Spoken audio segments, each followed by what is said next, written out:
Občina Slovenska Bistrica in območno združenje veteranov vojne za Slovenijo Slovenska Bistrica sta v soboto 2. julija na Zgornji Ložnici pripravila osrednjo občinsko slovesnost ob 31-letnici samostojne Slovenije in v počastitev zavzetja vojaškega skladišča na Zgornji Ložnici.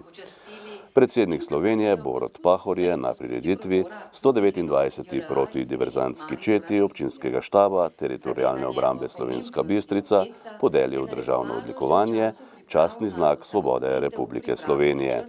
Prevzel ga je poveljnik čete in predsednik območnega združenja veteranov vojne za Slovenijo Slovenska Bistrica Miran Krušič. Slavnostni govornik na slovesnosti je bil dr. Ivan Žagar, župan občine Slovenska Bistrica. 31 let je minilo, odkar smo Slovenci z lastno državo udejanili želje, o katerih smo bolj ali manj tiho govorili, razmišljali v letih pred samostojnostjo, podkrepljene s takratnimi dogajanji v Evropi, pa tudi v bivši državi, katere del smo bili. Željo po samostojni državi smo uresničili, ker smo bili enotni. Uresničili smo jo le zato, ker smo se združili okrog močne in trdne ideje, kako ohraniti slovensko zavest, tudi v novih razmerah življenjske stvarnosti za narod in njegove posameznike. V 31 letih smo dosegli veliko, uveljavili temelje lastne države na številnih področjih, tako gospodarstva kot družbenega življenja.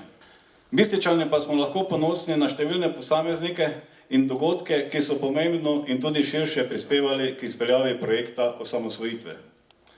In prav Zgornja Ložnica je v tistih dneh odigrala za celotno Slovenijo eno od najpomembnejših in odločilnih vlog.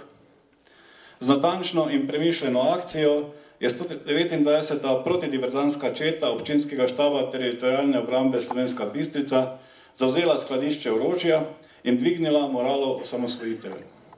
Vabim vas, da se vsak v svojem okolju potrudimo za svoj in skupen jutri. To dolgujemo vsem osamosvojiteljem, to dolgujemo rodovom, ki prihajajo za nami. Čestitam 129. protidiverzantski četi za prejeto državno odlikovanje. Vsem vam pa čestitke ob obeležitvi obletnice Dneva državnosti in zavzetja vojaškega skladišča na Zgornji Ložnici. Hvala lepa. V kulturnem programu so nastopili moška komorna skupina kot Lojze Ožner Zgornja Ložnica ter učenke in učenci osnovne šole pohorskega odreda Slovenska Bistrica, podružnice Zgornja Ložnica.